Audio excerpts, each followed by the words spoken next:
Saludar a esta hora a Unides Urbina Medina, presidente de la Sociedad Venezolana de Pediatría y secretario además de la Academia Nacional de Medicina. Doctor Urbina, gracias por estar con nosotros. Buenas tardes, Carlos, por el contacto. Yo quería comenzar hablando de lo último que dijo Oliver Fernández, nuestro periodista, en su reporte, de esos casos, de esa lista de quienes esperan un trasplante. Hablamos de personas, de pacientes, de niños. Algunos ya salieron de esa lista de espera y resulta odioso, por decirlo menos, que se transforman en un número que ya no está en una hoja de papel esperando porque le hagan este trasplante. ¿Cuántos niños están en esa situación?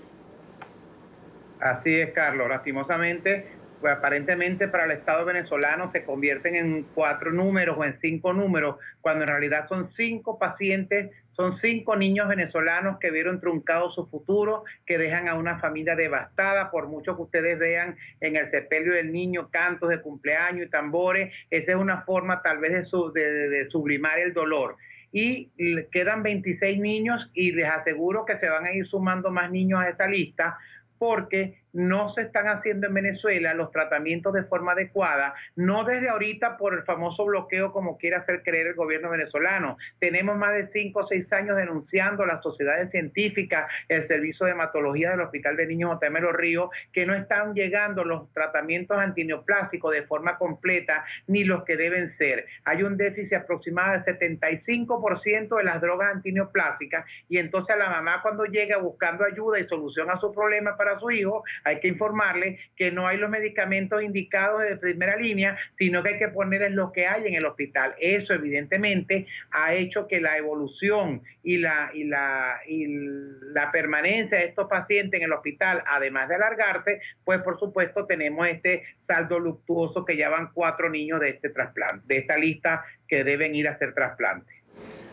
La muerte de estos pequeños se da por una afección, lo explicaba la madre de Engelbert, que no se da por la enfermedad en sí, sino lo que ocurre en su cuerpo que colapsa a propósito de ello. ¿Cuáles son esos cuidados que deben tener estos pacientes, además del tratamiento de la enfermedad, que no se le practican en el hospital? Sí, estos pacientes, como ya tienen una fase muy avanzada de su enfermedad, están con una médula ósea totalmente deprimida, por eso es que ameritan un trasplante. Entonces ellos deberían estar en un área separada del resto de los pacientes, un área de aislamiento, tener un baño particular para ellos, además contar con los antibióticos que le haga falta en el momento que hacen alguna infección o si se les va a colocar de forma profiláctica, pero en realidad, lastimosamente hay que decirlo, en el Hospital de Niños, que es el hospital pediátrico por excelencia de Venezuela, con más de 80 años de tradición, no hay los insumos adecuados, faltan aproximadamente un 80% de los insumos médicos y médico-quirúrgicos, no hay baños adecuados para los pacientes, se bañan varias personas, varias mamás y varios niños en baños porque no hay un baño en cada servicio. Entonces todo eso aumenta la posibilidad de contaminación y hacer alguna infección, que es lo que se llama infecciones asociadas al cuidado de la salud. Usted ha dicho una frase que duele repetirla, y es: se van a seguir sumando niños a esa lista de los que ya no están. ¿Por qué pasa eso? ¿Por qué en el hospital los médicos no pueden humanamente salvarle la vida a estos pequeños?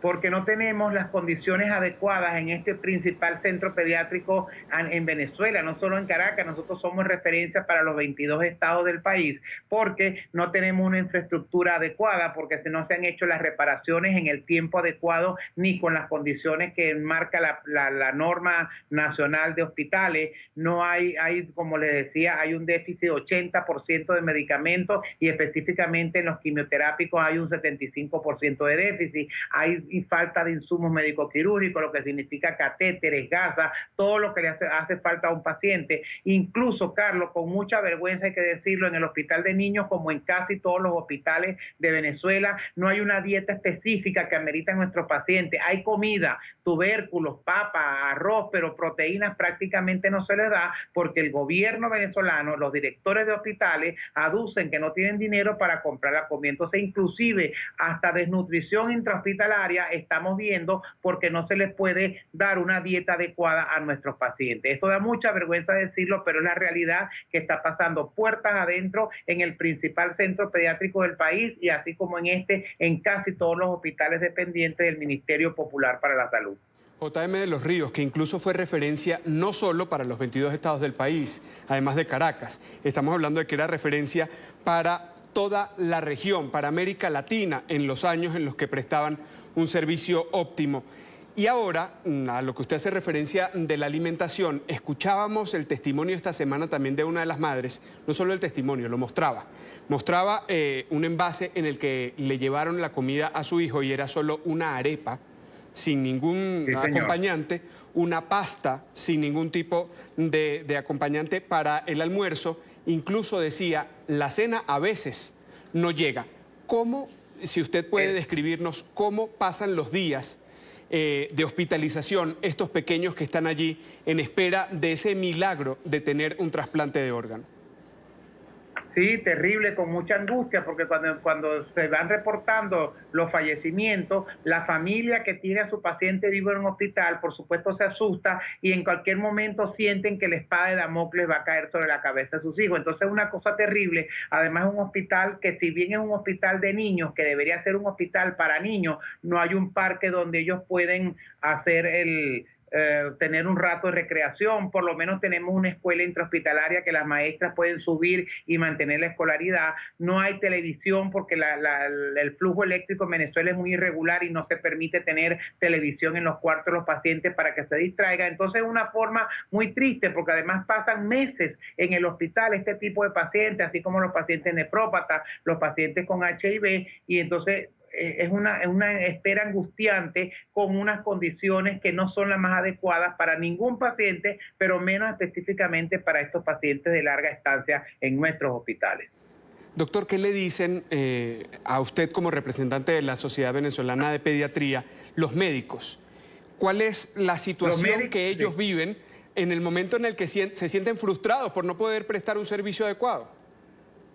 Claro, mucha frustración, se presenta lo que se llama el síndrome de burnout, el síndrome del quemado, porque por mucho que tú intentes hacer, al no tener los insumos, al no tener los equipos, al no tener pabellones disponibles para hacer las intervenciones. Otra cosa, en el hospital de niños no tenemos tomógrafo, pero hace 5 o 6 años que se dañó, nunca lo repararon. Un resonador magnético que tiene como 6 o 7 años dañado. El sistema de biolaboratorios para hacer las hematometrías y todos los exámenes prácticamente está infuncional. Entonces, todos estos estudios que se recomiendan o se indican en los pacientes, la mayoría tienen que hacerse fuera del hospital, básicamente en clínicas privadas. Entonces hay que hacer un estudio social, que la clínica privada nos haga el favor de disminuir los costos o muchas veces exonerarlos, pero eso va tomando tiempo hasta que se logra tener todo alineado para transportar al paciente. No hay ambulancia en el hospital de niños, entonces todo eso retrasa el diagnóstico, retrasa el tratamiento, y eso por supuesto influye en el ánimo del personal de salud, tanto médicos como enfermeras, que somos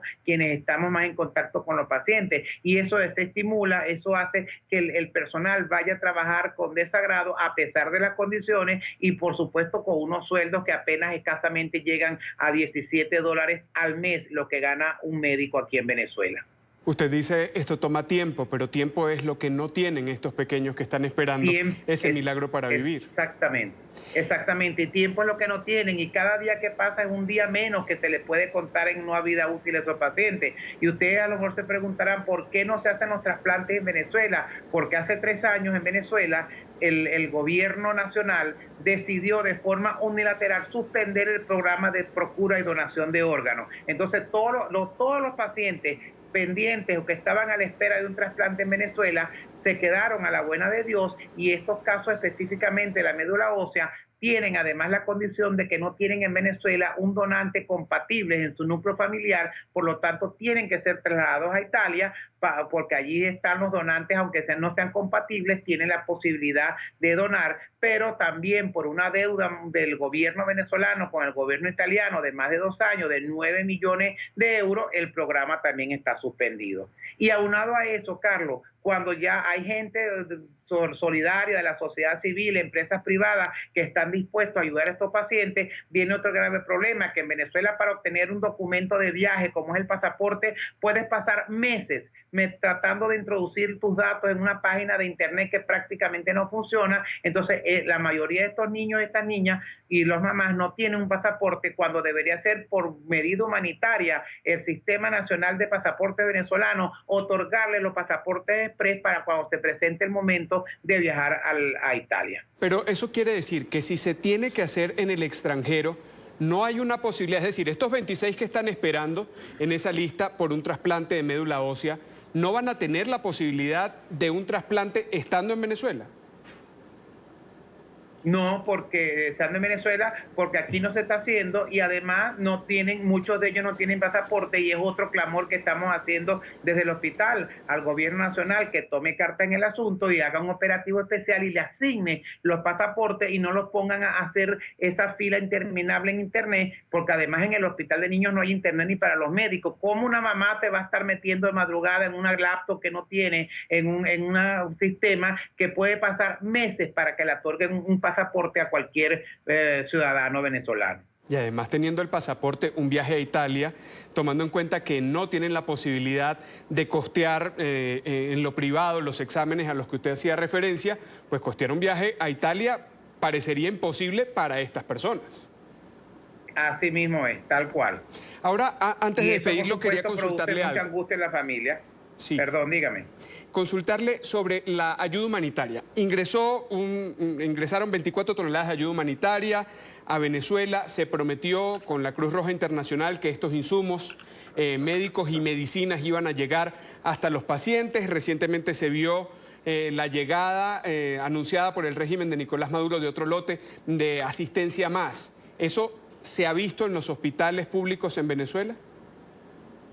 No, realmente no. Eso ha sido solamente la foto para la prensa internacional, pero particularmente al Hospital de Niños J.M. Los Ríos no ha llegado nada, siendo un hospital de referencia. La gente de la Cruz Roja, viendo la cantidad de críticas que se le ha hecho a la forma como supuestamente están entregando una ayuda que no se sabe de dónde viene, ni qué llegó, ni cuánto ni llegó, ni a quién se está beneficiando, nos hicieron una reunión. Entonces dijeron que ellos tuvieron que ceder a las presiones del gobierno del señor Maduro, porque entonces tuvieron que derivar la ayuda a los hospitales que el gobierno impuso, y ya ahí están faltando a la norma internacional de ayuda humanitaria. La ayuda humanitaria no puede estar sujeta a los caprichos del país que recibe, y además tiene que ser transparente. La población tiene que saber qué, cómo, cuándo y dónde se está entregando esa ayuda humanitaria, y no hemos visto realmente una entrega efectiva y eficiente de esa supuesta ayuda humanitaria. Es decir, para el régimen de Nicolás Maduro, los niños, particularmente los que están hospitalizados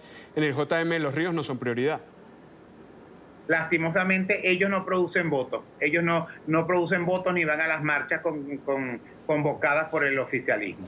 Quiero agradecer a Uniades Urbina Medina, es presidente de la Sociedad Venezolana de Pediatría, secretario de la Academia Nacional de Medicina. Quiero agradecerle por estos minutos, aunque sea lamentable lo que tenemos que escuchar de la realidad en Venezuela. Muchísimas gracias por el contacto y por permitir que se sepa lo que está sucediendo allende las fronteras venezolanas. Y estaremos siempre para ello. Gracias, doctor. A esta hora